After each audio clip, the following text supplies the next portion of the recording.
Hi folks, just thought I'd do another quick video of the pair of Bachmann Class 20s, the old Bachmann Class 20 locos that I fitted with TTS decoders some good year or so ago now. Since then I've fine-tuned the decoders even better, adjusted the CVs and got super smooth running from the decoders, and they sound really great as well.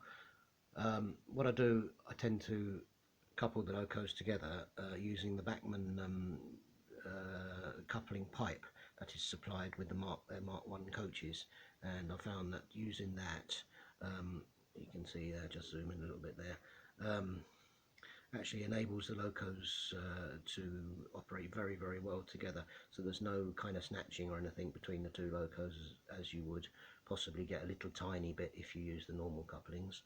The other advantage is that they're set just at the exact distance apart to prevent buffer lock, even though these Bachmann Class 20s are supplied with sprung buffers. I found that coupling them any closer, I tried using the old coupling bar from the Bachmann DMU, but I found that they were coupled a little bit too close, and even though they have got sprung buffers on the second radius curves that I have in my hidden section on the layout, they tended to, the buffers tended to lock, so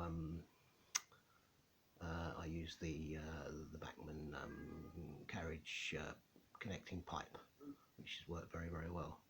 So with the regard to the Class 20s, what I tend to do is that I disable the horns on the trailing locomotive, even though they're both powered and they both sound with the Bachmann with the Hornby TTS decoder sounds. I disable the horn functions with the trailing loco, and that's very easy to do.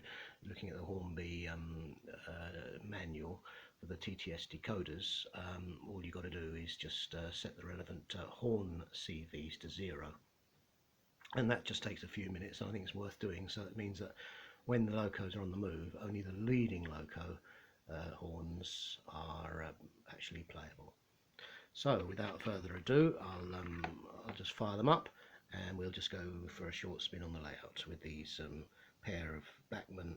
They're the older ones, the 8-pin decoder, so it's very easy fit. Oh, by the way, I fitted them both with Roads and Rails iPhone speakers. One has a large one and small one, which you can easily get into the locomotive, and the other one has two small ones. So there's a very slight, subtle difference in sounds of the two locomotives, even though the the sound projects are the same. And what I do is I address them both with the same long address number, so that they respond to 128 speed steps on the digital system. If you try and consist the Hornby TTS decoders, it will only allow you an old style consist. In other words, you can only have, I think, 28 speed steps. So it's really better to, if you're going to consist, to couple them together and use one address for both the locos, and that's what I've done here. So without further ado, we'll fire up the locos and take us for a small spin.